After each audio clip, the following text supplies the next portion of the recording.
I think for my parents, it was a very difficult decision to make to leave Iran and bring their entire family to the United States.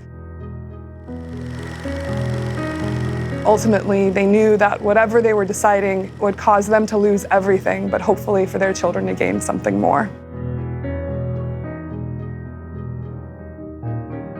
My name is Mana Kharrazi, and I am 35 years old. I've been organizing in the Iranian-American community for as long as I can remember. My family story in many ways is a story of the Iranian-American community. On one hand, there's the story of my parents' generation who lost their home and their country overnight, the story of their children, my siblings, who grew up in the wake of the Iran-Iraq War and who faced the demonization in the 80s in the United States, and the story of my generation, the children who loved all of those people, but who grew up in a 90s America that felt very much their home, but continued to other and demonize them. My family brought me to the United States when I was 2. We left Iran shortly after I was born. I have an older sibling who is 11 years older than me and an older sister who is 21 years older than me, making me the first Iranian American in my family and the only one who was raised in the United States. I have, over my career, dedicated myself to helping my community, to hoping that the experiences of the younger people that I know would change, that it would be different, and that there would be a way for me to bring that healing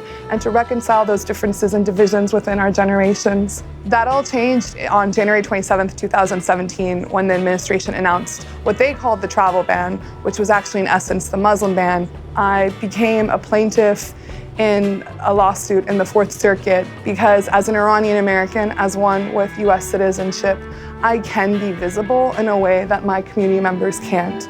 In the last few weeks, the story that's dominated the news cycle the most has been that of Suleimani. And it seems, unfortunately, that he is doing just as much damage in death as he did in life to the Iranian people. The generational divisions within the Iranian American community have become the driving force of the rhetoric we are hearing today.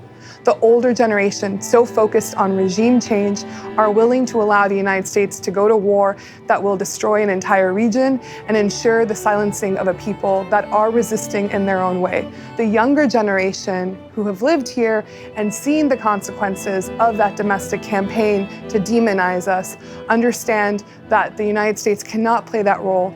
We are all now watching and wondering how this will affect the generation of children who are growing up today. But the World War III memes that all of our children see are not going to become the stories, the jokes, the insults that are going to affect Iranian American youth. War, violence, demonization cannot be the legacy that the youngest people in this country inherit. I see the ways in which we can come together and also the ways in which our trauma ensures that we may never.